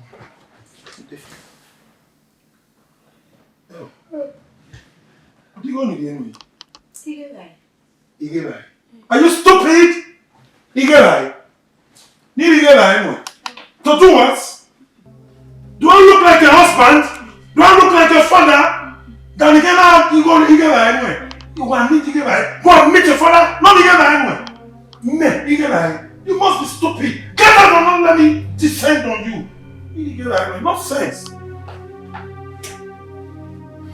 Against you in the mighty name of Jesus. Come against you in the mighty name of Jesus. Every foul spirit.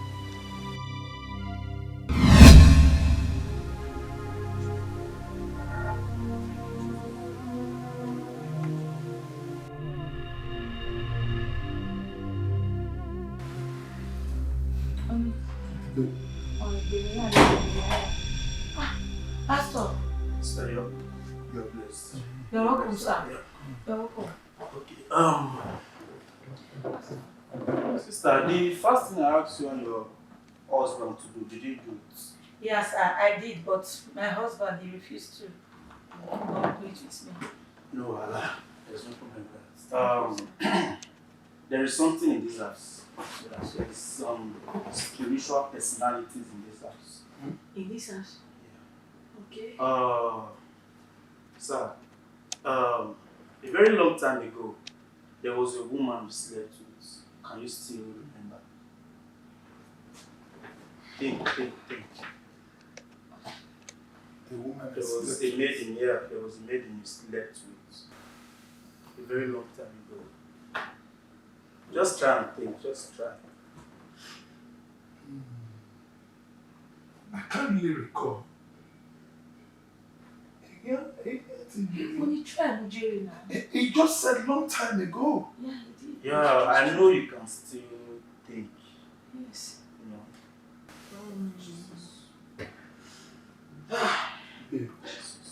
He said it's quite a long time. Yeah, I know, but you can do something. What try? Jerron now. The Lord is about to do something. Pastor, any problem with that? Yeah, like there's a very big connection between what you did and what is happening in your life right now. Are you serious? Yes. Yeah. And the Lord wants to break that slope. Are you serious? So if you can say it, if you can confess, the Lord will definitely do something marvelous in your life. So that's why I want you to think. You just have to think. Jesus. Why must say? Yeah. What's your way? I'm queer. Why must say I even Musia, move Musaku? Or not them in the area. Really want me anyway was here.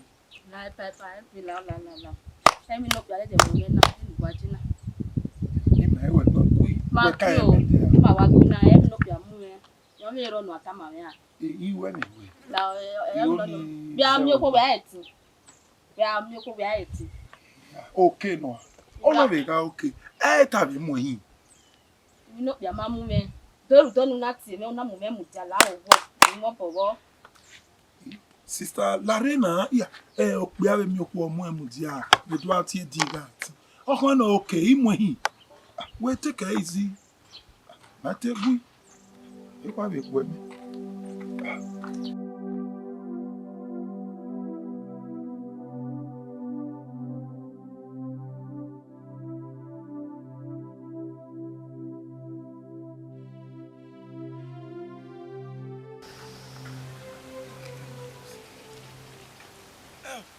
Even as I'm a coy, baby, me a year. Oh, when now we are waiting, Singlet, any canal at ya. Oh, what when now? What's your problem? Memakata wo mewu. You will not be my mother now. Makata mawea. Well, when you will quit, and no. Wa mi nu kwala ne wa mi nu kwala egbe guest no read no re wona wa mi nu kwala ne wa ban wa na yi we la re baby e do ani bebe na go momo worry we have a mi o gbe mu gbe kan mi mene ni awe me ma ni meru enwa be bia ki ko ni na mi aham gwa we gbugwa mi ana so na ka bo awolo mi awa we wolu we worry Where worry, we are having a banner. We are him and I see him in the just England. It book where we are not practicing. Where worry now? I don't know what to say. Man, you where they call it? Oh, we are 1 year to ya more, ya voix mudwe, ya gale voix mujo. We have a way and the just England will be in it. I can't walk now. We have a millionaire. Again, one more boy. In me, Bassina, me and we get oh, Benard, your kick boy. Huh? Hell, we have a weekend. Oh, I'm on a hammy me way. And we know him made dim ya meeting. Me, I met me, I mean, no, dim ya meeting with you. Eh? Ya be kana when you dem we Iwa mi ya we ke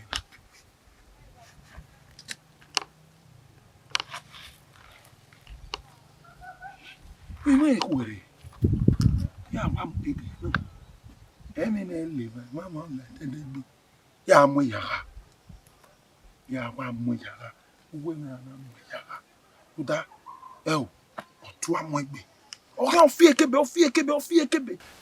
ya mo ya ohemi mo ga na na ise na ikoko ewa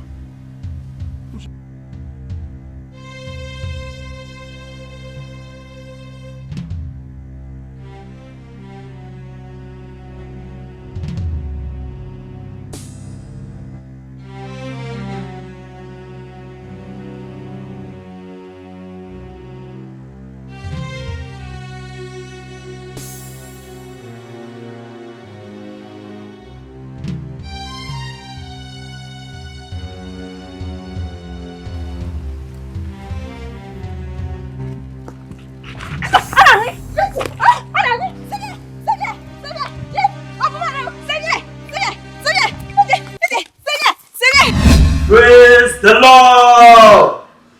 I said it. Oni. Said it. Oni. So I didn't know so I will not be made with baby. Oni. Sister, don't worry. God, so you can keep things from me. Sir. You know what the Lord revealed to me was that woman, that girl you slept with, she's a ghost. Jesus. And she's very, very angry. She has been the reason for all the problems in this house. Jesus. That was what the Lord revealed to me. Jesus. Thank you, Jesus. Oh God. I feel the spirit. Brother, please. Come on your knees. We need to pray. We need to pray. Stand up and for you. Thank you, Jesus. Kneel down. I destroy. Thank you, Jesus. Thank you, Jesus. Oh, Father. Father. Jesus, you have never lied. Thank you, Jesus. Thank you, Jesus. Father, I give you glory. Jesus. Oh, Lord. Thank you, Jesus. In the name of Jesus. Amen. Father, Lord, King of glory, I call upon your name right now. Jesus. Father, King of glory, Oh. every evil power working against your son, in the mighty name of Jesus, I come against it right now in the mighty name of Jesus. Amen. Destroy the power in the mighty name of Jesus. Foul spirits, I come against you in the mighty name of Jesus. In the mighty name of Jesus. Go out of kingdom. Go out of kingdom. Go out of kingdom. In the mighty name of Jesus.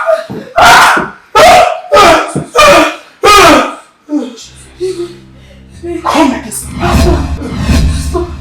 Come against the power. You are free. You are free. You are free. In the mighty name of Jesus. Thank you, Jesus. Thank you, Jesus. Thank you, Jesus. Thank you, Jesus. Brother, you are free. That power is gone. And it's gone for good. Thank you, Jesus. That power is gone and it's gone for good. Thank you, Jesus. You have never disappointed me. Pastor, thank you very much. Pastor, thank you. Oh, thank you. Brother, you're free. You're free. Thank you, Jesus. Sister, just relax. Thank The you. Lord has done it. Thank you, Pastor.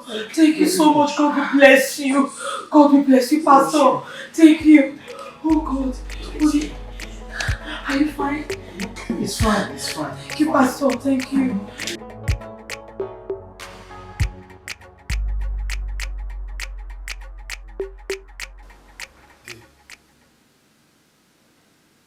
Benin Movies. Benin Movies. Everywhere. Of Evba. I'm not fluent. Kegant.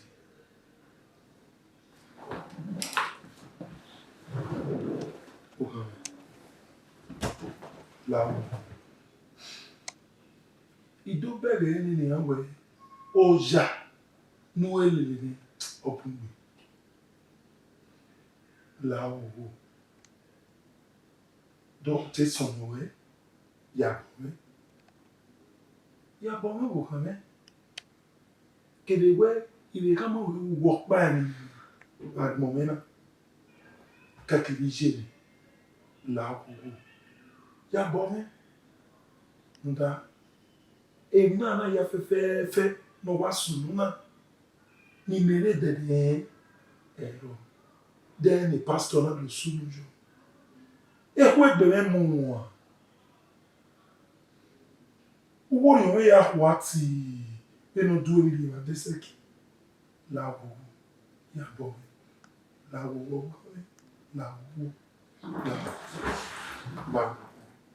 ó jà níyàwó ìyàbọ̀ mi.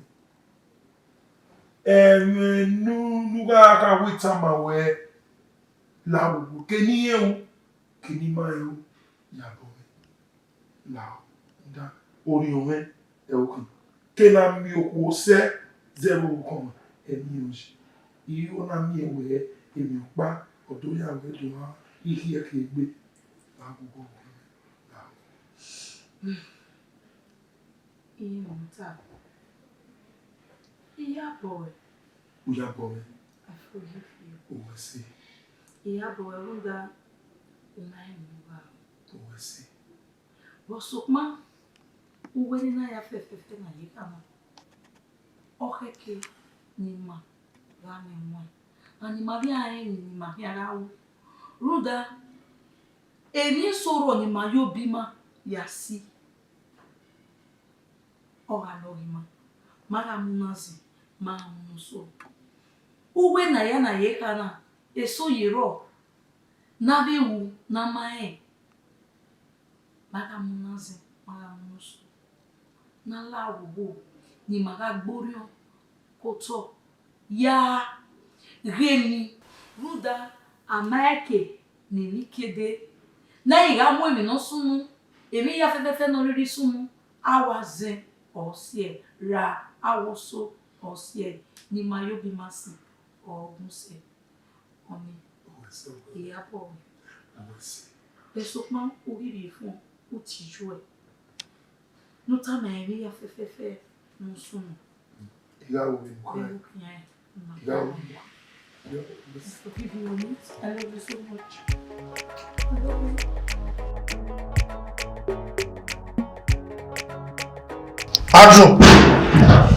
Andrew Alpha.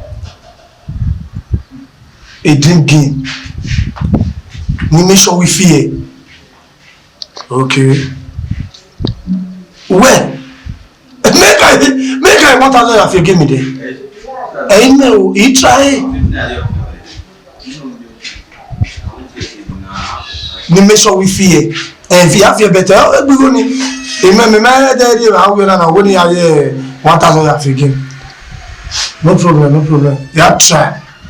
You have to try and fear. We'll see. Where or are they your where it may be garden now? Yes, now. Problem later on.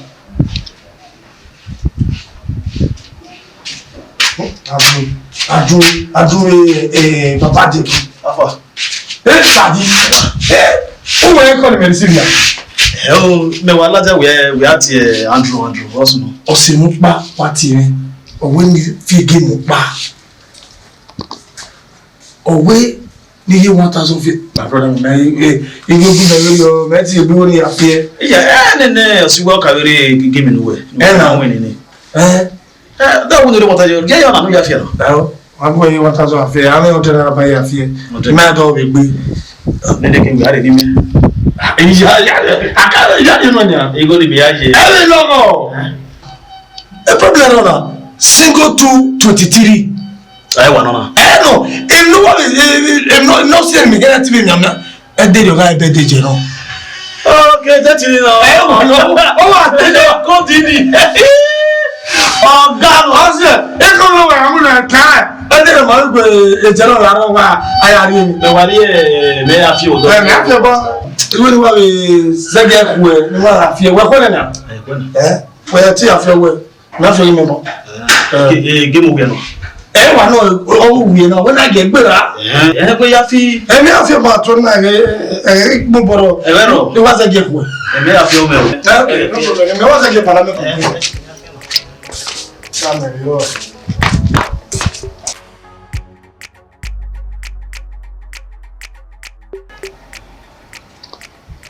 Adu.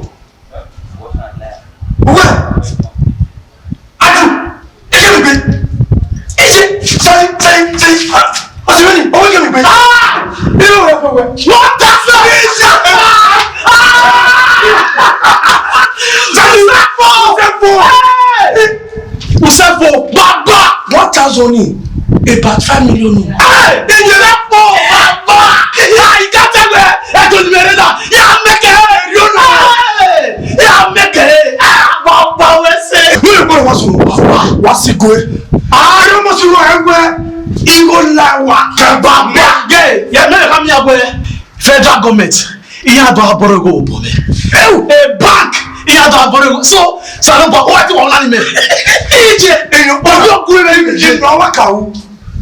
Ero mo si wo gewe iwo la kan tu we. Ya di mo ni so wa e. Ogbo ma ni ya di mo ni so. Ya gwo ge ya ge ya gwo ge ya. Sadi ya gwo ge ya. Ya gwo ge. Iwo re baba iwo sakwa ne. Baba, ike mo gbe na we. Ege mi, fe we ya tari.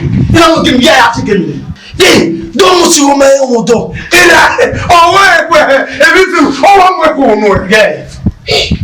Mais et ça plaît au Jerron. Il monte à Jerron. Ouais, depuis à la police ni Nijo c'est ni Miami à Tini. Ils ont fait vivre. Et il y a le mi à Rigoué. Il y a pas bleu ça il y a pas bleu ça il y a pas bleu ça papa on sait quoi il on sait quoi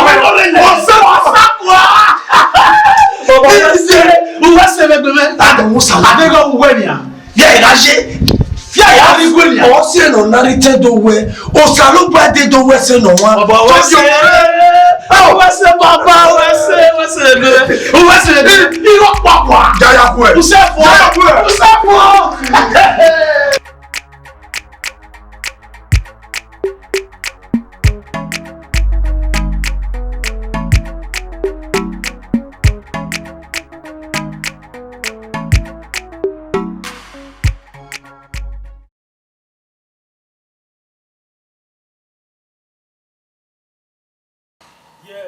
Usaji is back.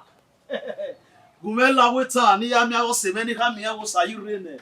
Ni ya village na wa. Eh gume ya ka mi awo rene.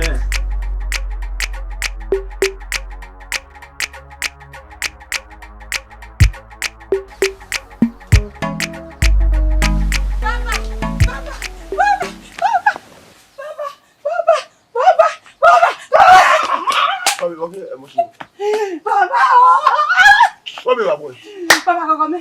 Ya mo saire. Saire kadore. Papa. Agbo sa bwa. O ba wa ni na. Wa fa ka ba wo mu go yo we ni na. We aso ya we pia. Ke we ade ma. Mo me ke ko eru ade. We wo ba ni we. Ka ma we ya ka ni mu yo wo bo na no pe no. Ma me ka wa bo na. Okay. Ada me ke. Ada mu yo.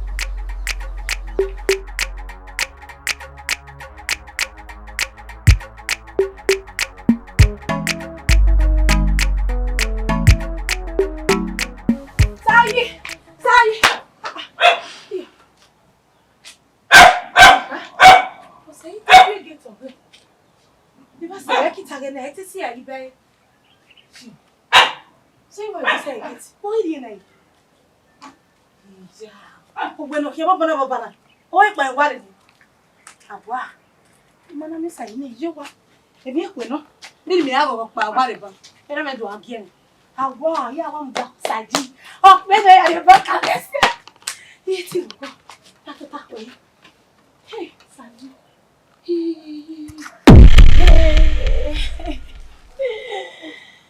Saji.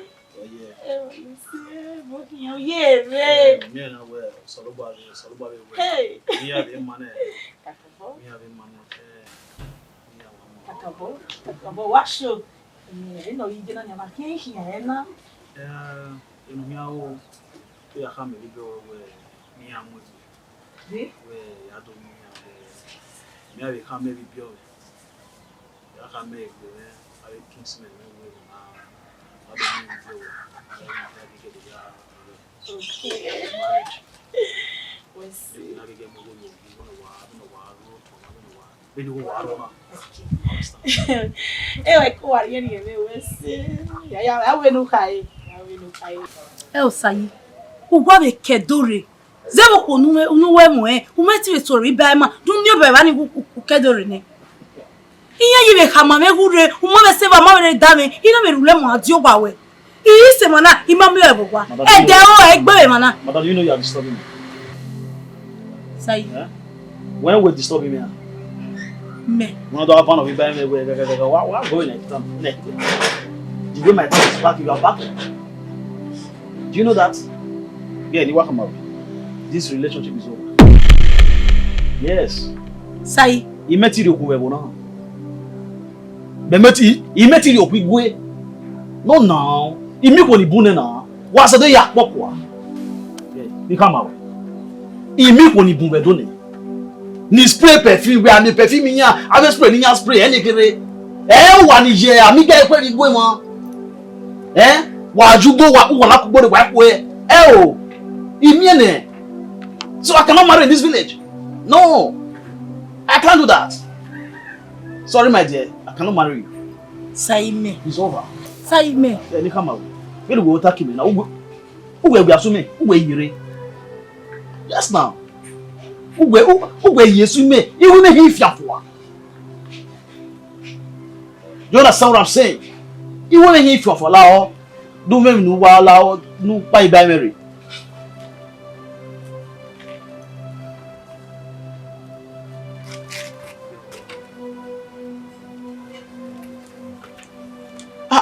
Of course, sayo. Why you two track? You understand? Sayonona. Nobody will now. He make you go ne. Make you go we will now. Why you be going now? What's you walking? Walking away, ma walking. What is the problem? Aba. Sayi ni mai follow me.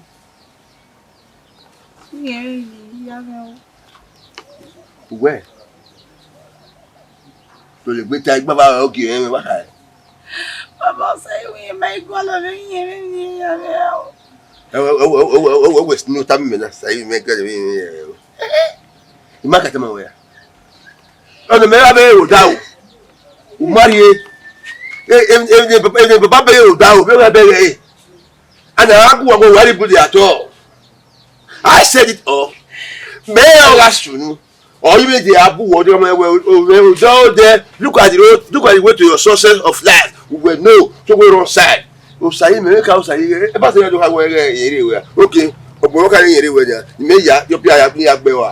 can't do that over my dead body.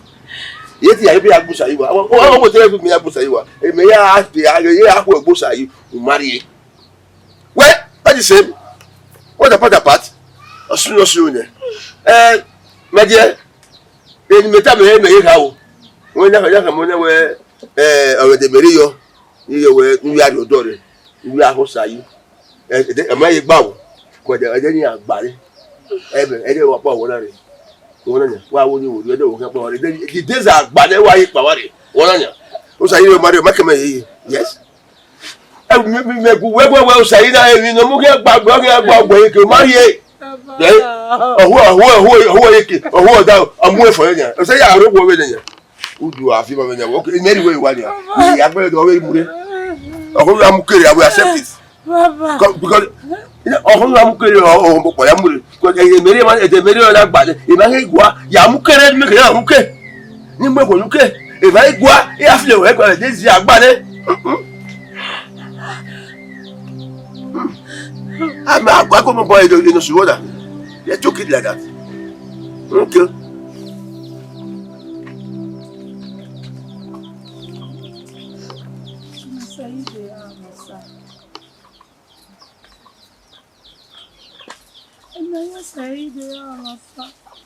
After everything. Mama, you can't wear sayi.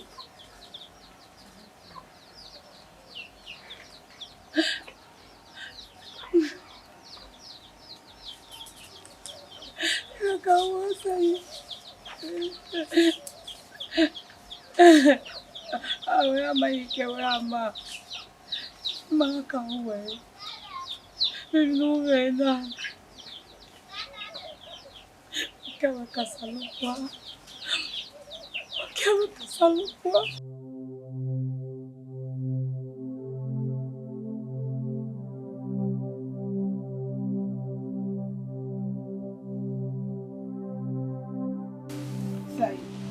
Sai lá o Sai eu gamame eu quero Edo, sai lá o aqui Edo no jogo do fio é com a guria lá, sai lá o sai lá. Não gamame que trazer uma escola, né? É que eu maridei ó. O guria me ai guria aqui sai lá. Era bom também. Era gamame. Ele quer gamame o isso vai isso. Marasta. Sei lá o vai para mulher lá, ó, sai. É, gamame. Ini buwe gwana imo foni amare na. Sayi. Yes. Imo foni nyari. You understand? Yeah, when Nigeria if neru we mebe wuna. Ah? Imi agwen me jere. Ubi wa me neru we to ya mebe wuna. Any year say me na adie to na we you go na me must make Oja bi ari do. Nde neru we me no ji mi adie do. Ina we go na me ma mi go na ne o no. Neru we me oji mi adie do, oji me no sadi adie do. You understand? No keke ya bara bo kwa. E no sadi je ye. Ah. Then me na no keke ya bara we wa. You go na me go na I have this money. I have made money. Yeah, ni kama we, Very here para. Odo ru ame you know. Yes. Odo ru ame you know. He apply for here with marriage. Yeah, everybody come here. Sayo. Sayila! Sayi!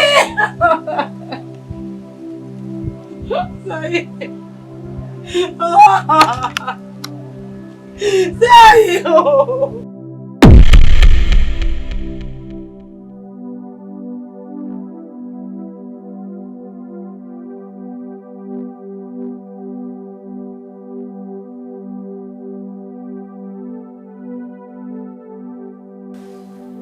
What's it?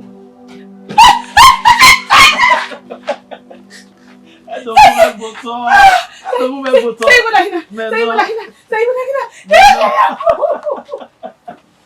Oh yeah. Say. Eu sou bom assim. Yeah. Oh money. I've made money. So assim. He go raw. So assim. Yeah. And go huh? O salo ba kele iwe. Igo ni ya make you do. Ogi ma le we. Saji. Iye ti go bi e do ha o we. Saji se ti se gbe o. Ise ti go mo. Yeah. You want me do go ni ya make you. Hey. He may be borrow back you. Hey. Saji. He may be borrow back you. Saji. O sawese. Oni mi na ni wa mi na. Sawese. Emi na da mai se gbebe o. Emi na da mai se gbebe o. Sayi we se. Yeah. O magale go ni make. He may borrow back you. Saji. Very soon. You come out, we shock you. Federal government. You have to borrow go. Very me give me go. Sayi. Federal government. You have to borrow go. Sayi. Give me no. Better come. Yes now. Gay. Anybody who woman. Like so what? Who come right? Come here we no tie gbore ya fefe. E ki no se ki no rame. Keni redo, keni risio, keni rawe bobe ya. I go ni ya life flat ya de. Ya pay. Hey! Beni ya de. Ekwe mwerabe. Wa. Come here we ya do mi o. Ni do wave do keki. Sayi wese. Ya we come egbe me. Sayi. Ma do mi egbe we. Ma do wave do keki. Ekwe mwerabe.